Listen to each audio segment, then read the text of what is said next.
بسم اللہ الرحمن الرحیم۔ ماں کے اقوال زریں، محبت کے اگر 100 حصے کیے جائیں تو 99 حصوں کی حقدار ماں ہے۔ دوسری عورتوں کو کہا جا سکتا ہے کہ ماں جیسی ہو، ماں کو کوئی نہیں کہتا فلاں عورت تم جیسی ہے۔ ماں وہ ہستی ہے جس کے خلاف کچھ کہنا گناہ ہے۔ عورت کا حسین ترین روپ ماں ہے۔ ماں کا پیار ہی ایک عام انسان کو ناممکن کو کرنے کی قابل بناتا ہے۔ ماں کی آغوش انسان کی پہلی درسگاہ ہوتی ہے۔ ماں کبھی یہ محسوس نہیں کرتی کہ اس کی دعاؤں کے بغیر بھی اس کی اولاد محفوظ ہے۔ ماں کا غصہ فرضی ہوتا ہے۔ ماں وہ ہستی ہے جو سب کی جگہ لے سکتی ہے، مگر اس کی جگہ کوئی نہیں لے سکتا۔ ماں ضروری ہے اور بیوی فقط ضرورت۔ مائیں بدکاروں سے بھی نہیں روٹھتی اور بیوی پیغمبروں کی بھی روٹھ جاتی ہیں۔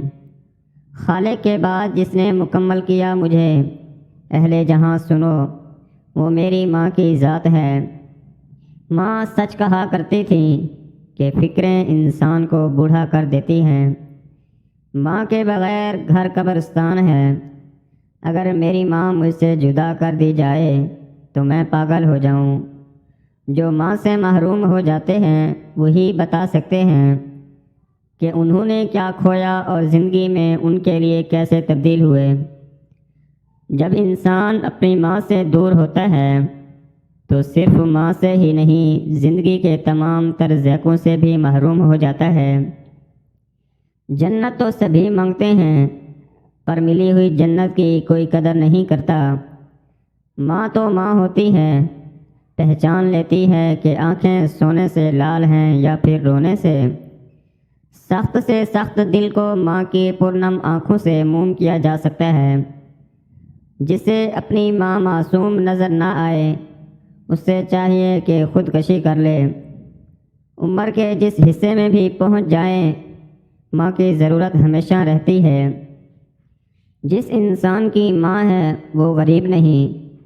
ماں کی ایک عادت خدا سے بھی بہت ملتی ہے، دونوں معاف کر دیتے ہیں۔ اللہ نے ماں کو ایسا رتبہ دیا کہ ماں کی مسکرا کر دیکھنا بھی عبادت لکھ دیا۔ ماں باپ کی جتنی ضرورت ہمیں بچپن میں ہوتی ہے، اتنی ہی ضرورت ان کو بڑھاپے میں ہماری ہوتی ہے۔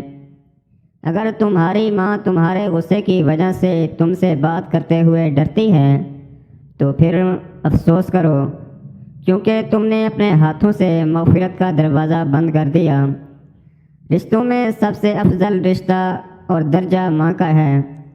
دنیا میں سب سے زیادہ دولت اس کے پاس ہے جس کی ماں زندہ ہے۔